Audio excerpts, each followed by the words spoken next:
What a start to India's tour of Australia. We knew that the shortest form of the game always has its ups and downs and heartbreaks and heartaches.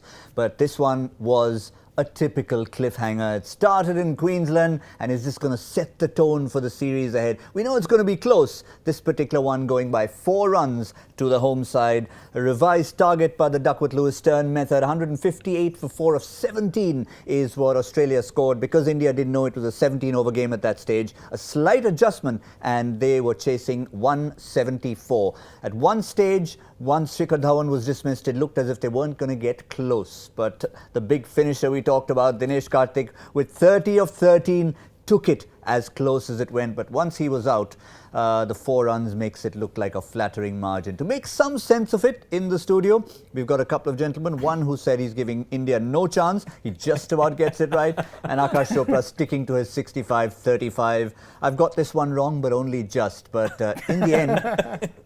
No, actually, Gautam, if you were to look at it from your angle, it's not often that the team that's chasing scores 11 runs more than the team batting first and still ending up on the losing side. It does not happen. It's an anomaly, and it has happened. So 20 years down the line, somebody will have to really work hard to explain this to their grandchildren that, you know, there was a game where India actually scored 11 runs more than what Australia managed in the 17 overs that they played, but they still ended up on the losing side. Try explaining DL and Stern method. It's quite stern. Yes, it is quite stern. Of course, they've got the Australian Professor Stern to come in and add to Duckworth and Lewis. But yes, it's one way of looking at it. You've scored more runs. You know, in the old days, Ian Chappell, it was always his favourite answer. I was once sitting in a commentary box with him and I said, you know, Chappelli, India have got 240. What do you reckon is a good score on this pitch? And he said 1 more than the opposition. He would have been proved wrong.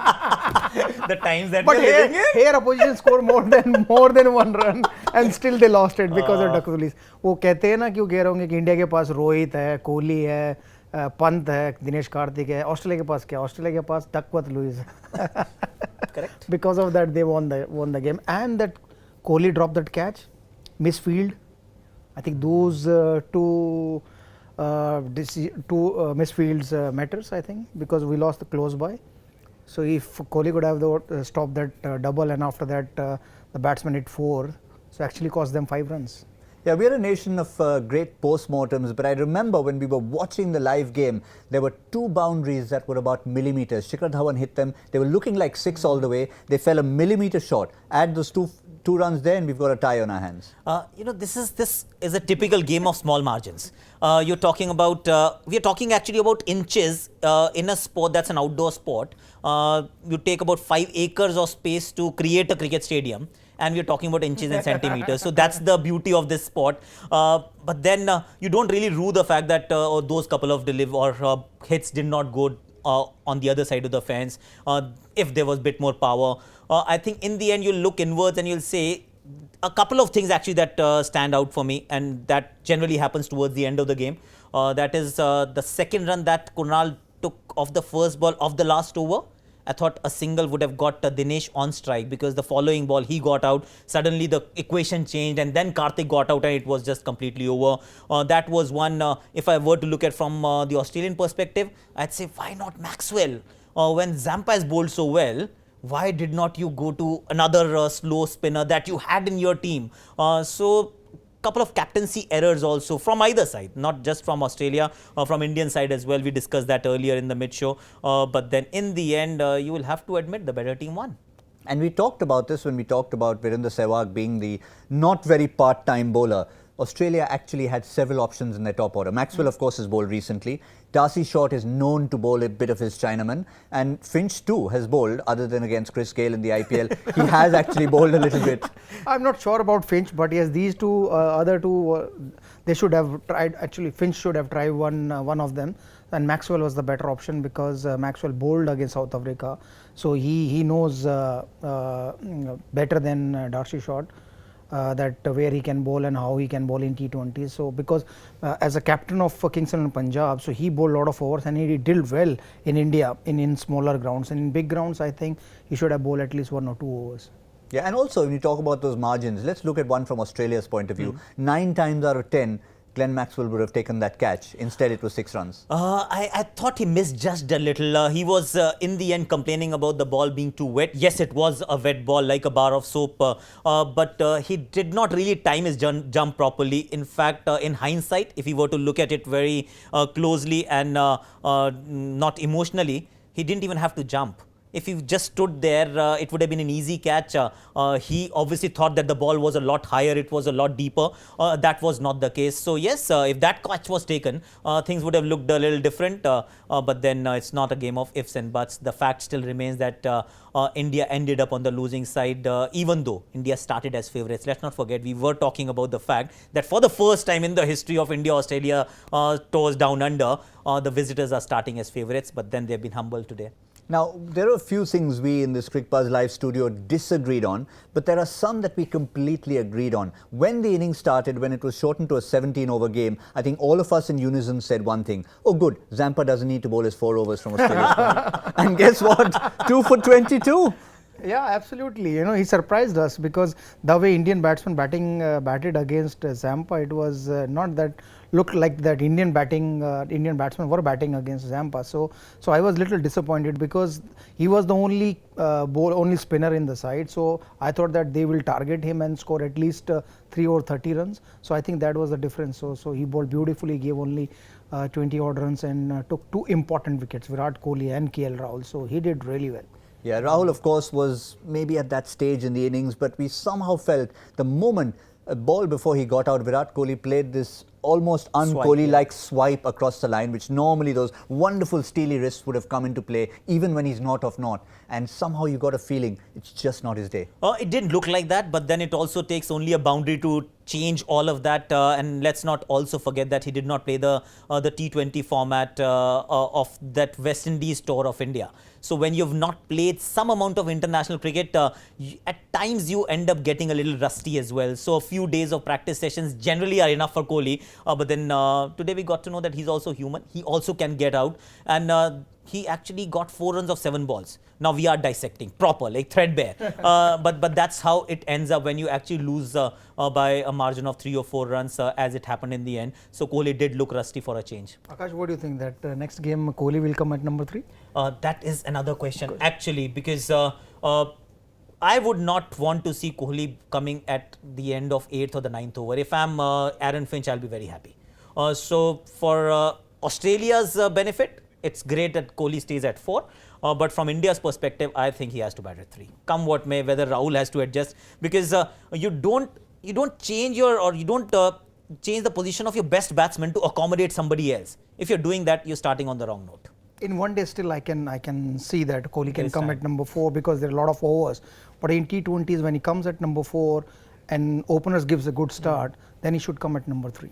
Yeah, and we've seen in the IPL, for example, I mean, from 4 to 3 and even to opening the batting. And we saw that you want to use every bit of those. For India also, you opened the batting for India also, for his franchisee also in IPL. So he can do it here. But the way Shikhar and Rohit playing in last 1.5 years, I think they were fantastic with the white ball. And I don't think so he need to come as an opener. But yes, number 3, he can come at number 3, and KL Rahul can go number 4, or maybe somebody else can play instead of KL Rahul. But outside the top 4, the big discussion that we kept happening, 1, 2, 3, yes, if they don't all fire, and Shikhar Dhawan played brilliantly today, we're talking about the finishers. First Pant coming, and then can DK do it? And the point is, when the run rate required had gone to 15 and over, they picked up 25 of ties over and got India back in the game. Yes, and I was of the opinion that Karthik may not cut it in Australia, and happy to be proved wrong. He was exceptional today. In fact, overshadowed Rishabh Pant, who's got the strength. There are things that you look in a finisher, his ability to hit sixes at will, sometimes off the good bowling as well. Dinesh Karthik is not cut from that cloth. You know for sure that he'll be maneuvering the strike, he'll be manipulating the bowlers, but he's not going to hit a few balls into the stands, is what you get, the sense that you get with the Dinesh Karthik. And therefore, he's actually playing a slightly different brand of cricket with regards to a finisher's role, and therefore has proved me wrong, and I'm happy to be proved wrong if he continues in the same fashion, same vein. And then a question will be asked that why is he not playing one-day cricket as well? Why he just been pigeonholed to be a T20 specialist? Because we all know that Dinesh Karthik, as a batsman, brings a bit more to the table. He has the ability to actually, or the range to bat for longer durations. So why not ODIs as well?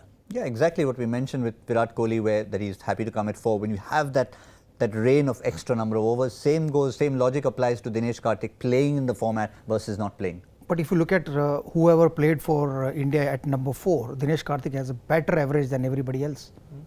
But he didn't get much chances after that. So maybe that team management thinking that Dinesh Karthik don't deserve to play in playing 11. So that's why they didn't pick him for the one days. But if you give him a longer run, he will prove everybody wrong, the way he proved Aakash Chopra wrong.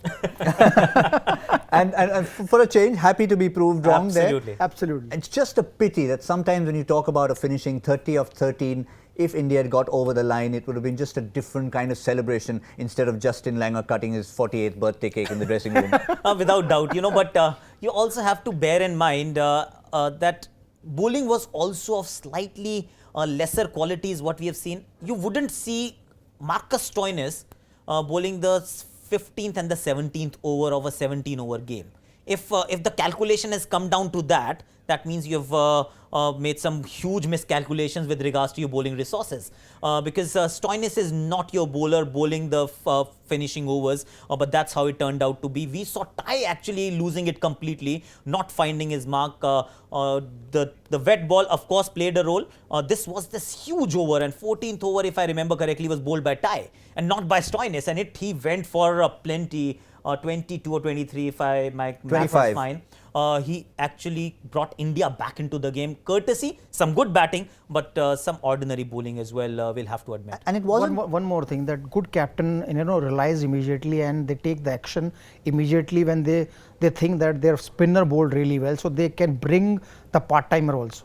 And I've seen that good captains did that. MS Dhoni used to do that, and there are other captains who use their bowlers in a way that, okay, who's bowling well, spinner department bowling well or fast bowling department. Accordingly, they'll bring their part-timers, or they bring other bowlers and give one extra over to the part-timers. And imagine that instead of ties, if Maxwell or maybe Darcy Short bowl that over, I don't think so they can go for 25 runs. And we didn't see enough of a huddle from the senior Australian players we are used to seeing. Maxwell is part of the senior management as such in the team, and we didn't really see him maybe even walking up to Finchy and saying, "Can I have a ball?" If you are a bowler yourself, that's a slightly difficult conversation to have. Yes, as a part of the leadership group, and leadership group has been spoken about quite a bit in Australian cricket recently. You can suggest different names, but you go ahead and say, I should be bowling here. It's a slightly different proposition. But then, Finch was good in parts. He was looking for wickets is the general impression that you got, that he had a slip in place when he didn't need to have a slip in place. When Kohli walked into bat, he was happy to bring his fielders close, irrespective of the reputation that Kohli has walked on for this tour.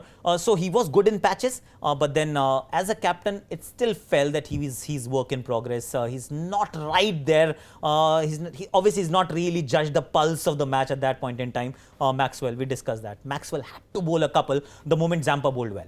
You're right, in fact, about the miscalculation. I only asked Saurav Ganguly when ball was turning that, okay, I can bowl. If ball is not turning, you will not look at the captain.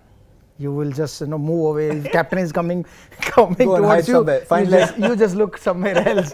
Because if ball is not turning, it's very difficult. Did Dada respond? Many times, yes. Or did he take the ball and bowl himself? No. He gave it to me.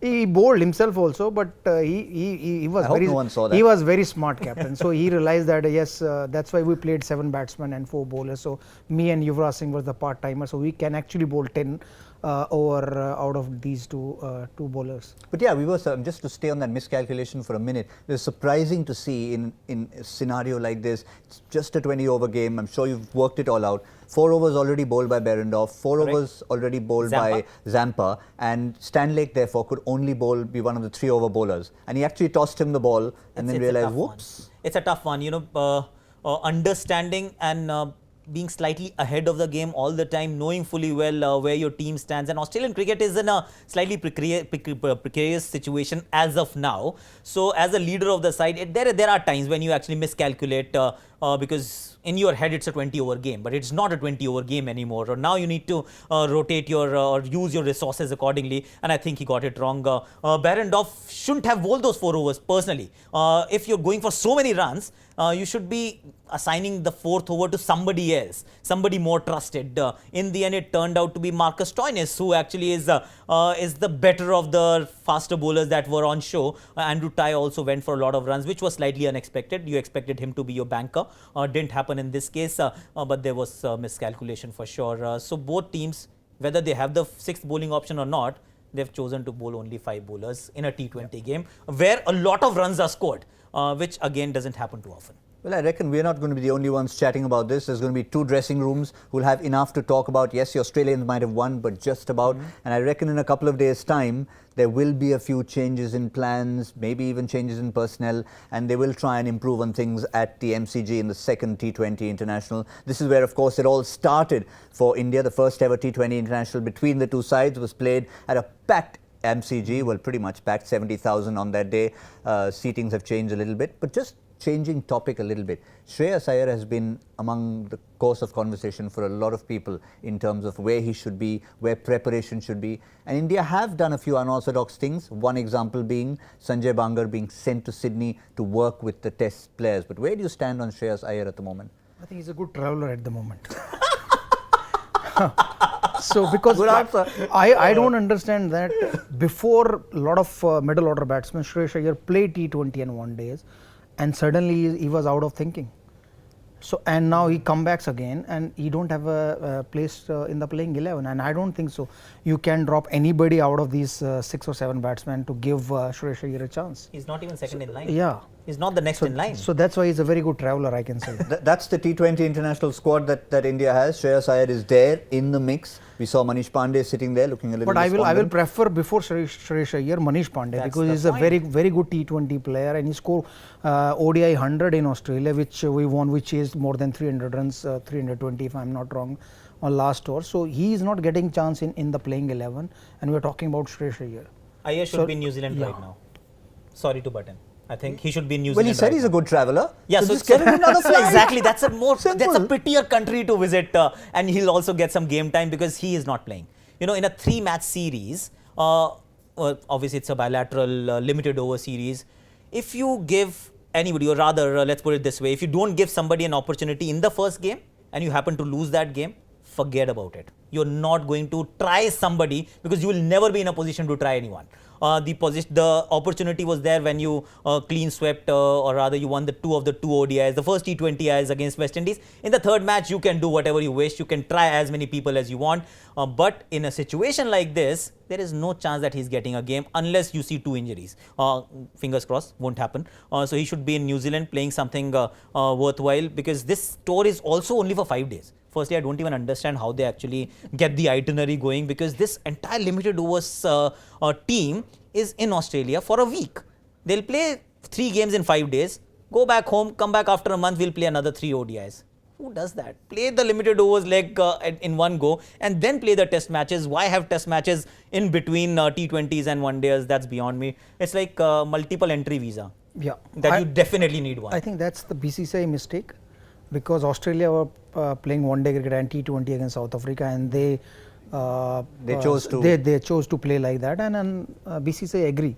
BCCI should not do that. They should play a couple of warm-up games, play test series or 1-day series or T20, finish the 1-day and T20 and then play test series, or play test series first and then finish 1-day and T20. Yeah, since we started today in the morning talking about that wonderful test series 2003-04, it finished off, and then you had the tri-series, which in those days used to happen. So it was nice, clean cut. The test specialists went back. Or you can play only test series the way Australia did. You know, they come here, they play test series and go back, and the next year they come for a 1-day and T20. Yeah, they are coming in 2019. So India can do that. But I don't know why we are not doing, because this conversation we were doing since, I think, since my debut time, 2003-04 or 2001. Because the overseas teams comes here, the South African and England team or Australian team comes here, they play test series, go back, then they come back for 1-day series. So there is no homesickness for them. But we as an Indian will go like Virat Kohli and Rohit Sharma, KL Rahul, these are the 3 or maybe Bumrah and all the bowlers who are playing Test cricket and one day. So they'll stay in Australia for next 2.5 months. So they'll get homesick also. But we are not bothered. BCCI is not bothered. Shikhar isn't bothered either, actually. That's his second home, so he's all right. He's saying absolutely fine. Someone picked that up early when they were saying that the way Shikhar is playing, it looks like he's playing in his backyard. Well, it wasn't too untrue. It was not too far away from home. We discussed only Rohit Sharma and Virat Kohli, so we were not bothered about Shikhar Dhawan. He's a local, but yeah, he's only talking about Indians. But I think he batted superbly in last T20 also against West Indies. He couldn't score that 100, but in this game he batted beautifully. We thought that if he stayed there for another couple of overs, so the match would over. Yeah, sometimes you look at the numbers and 76 or 42 is good on any surface. Correct. But it was just the way he played. He just looked so good from ball one. If the ball isn't moving, in my opinion, laterally in the air or off the surface, it does not matter how fast you bowl to Shikhar Dhawan. He's someone who likes the pace, who's at his best if you bowl fast at him. And he also showed that these pitches, if they are true in nature, they're not going to trouble Shikhar Dhawan so much, and he was on a different trip, different mission altogether. We have seen him blowing hot, blowing cold in 2018. It's been a strange kind of year. We've seen him bagging Man of the Series award in Asia Cup and then misfiring consistently against West Indies at home when you thought that he'll be in his pomp, but that didn't happen. And now in Australia, where you felt Gaba pitch, maybe there'll be some sideways movement available for the bowlers. He might struggle. He's proved everyone wrong once again. So you know pretty much that if the ball is coming onto the bat nicely and it's not moving in the air, Shikhar Dhawan will be a batsman that will be tough to contain with. Changes for MCG? I think I'm not coming here. Somebody else will come. So that's a change. That's the one change. I don't think so. India will change anybody. I don't think so. And Australia, because they won the game, they will play with the same playing 11. So I have actually two changes in mind. One for India, one for Australia. For India, if there's slightly less grass cover, you've got to find a way to get Yuzi Chahal in. Unfortunately, the way it is, and we discussed justice and balance and all of that earlier, you can't drop Krunal Pandya. The other option for Krunal Pandya could be Washington Sundar. That's a slightly left field selection, because at number 7 you want somebody who can bat a little bit. So either Krunal or Washington, but then Krunal has played only one game. Even though he went for runs, you will give him another opportunity. The beauty of a 3-match series.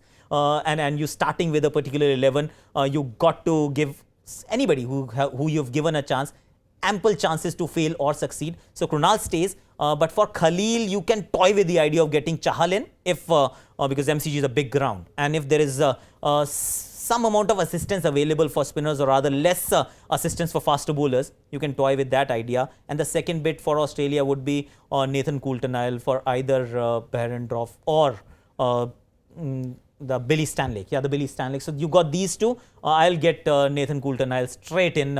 More experience, more control, and equally aggressive. Fair enough. And otherwise, mentally, just one final comment from both of you. It's been a close game, just 4 runs. Let's forget team changes. Does India's approach need to change at all in Melbourne? No, I don't think so. I don't think so. The way they played beautifully. They were unlucky that their 2 best batsmen got out early. If they would have there, so the result would have been changed.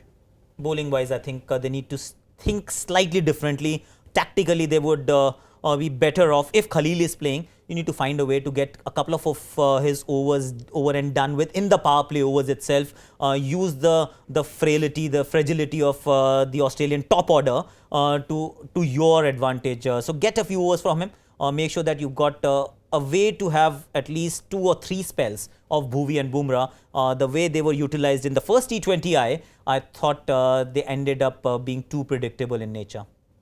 Yes, well, that's as far as things are concerned. We're looking forward to the second T20 International in Melbourne. It's always good when the side who are favourites, in this case India, go 1 behind. So it means they're going to come really hard at the MCG, and that should make it for a spicy contest. Remember, we gave you a question early on in the morning. It was the joy factor question, which Aakash spotted very early on as being coming out of the back of the hand. The Gabba has seen some of the finest in the world perform, from Bradman and Sobers to Warne and Tendulkar, but which sportsman who was worth over 80 million a few years later, $80 million, played 4 matches on this ground in the year 2000. One hint there was the year 2000 was also when Australia held a major sporting event, the Sydney Olympics. And remember, the Sydney Olympics also held football. And the answer was Ronaldinho, playing for Brazil at that time at the age of 20. And the football was played across 5 venues. One of the venues was the Gabba at the 2000 Summer Olympics. It's always good to look in Olympic year.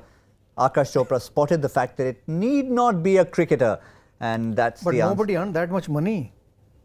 Yeah, so that's $80 million that was a good clue, Yeah. That was a actually. good- Who's worth $80 million a year? Can't be a cricketer unless he's Virat Kohli. Maybe he is Oh, actually. he's also not earning that much. I don't know. Okay. I don't know. This is a discussion it'll take a long time to get through this. We actually have a winner. Unfortunately, not 80 million US to give away to you, but and no red table either. We've changed the set slightly, so you'll have to figure out what it is you want from us. So somebody who's won a prize from us in the past, he probably already has a few red tables in his house. Kaustav Pathak, he wins this answer. We had lots and lots of answers coming to you on hashtag Cricbuzz Live. Ronaldinho. And you can expect from someone like Joy Bhattacharya, who's football loving. He held that under-17 World Cup together. There's always a bit of football that comes in there. Just about time left to say thank you to Aakash Chopra, to Virender Sehwag. Like Shreyas Iyer will be a bit of a traveller come tonight. So safe travels. Good traveller. And enjoy the shortest format of the game. Thank you, Gautam, and congratulations to Mr. Pathak. Pathak sir was very good. Well done. Absolutely. And thank you, Aakash, as well. It's been great to have both of you in the studio, reuniting on the field after the opening partnership of 2003-2004. Always a pleasure. Well, that's all we have. Remember, we're going to be back in a couple of days' time, bright and early, to bring you Cricbuzz Live from the MCG, the second T20 international between India and Australia. India 1 down in the series, but far from down and out.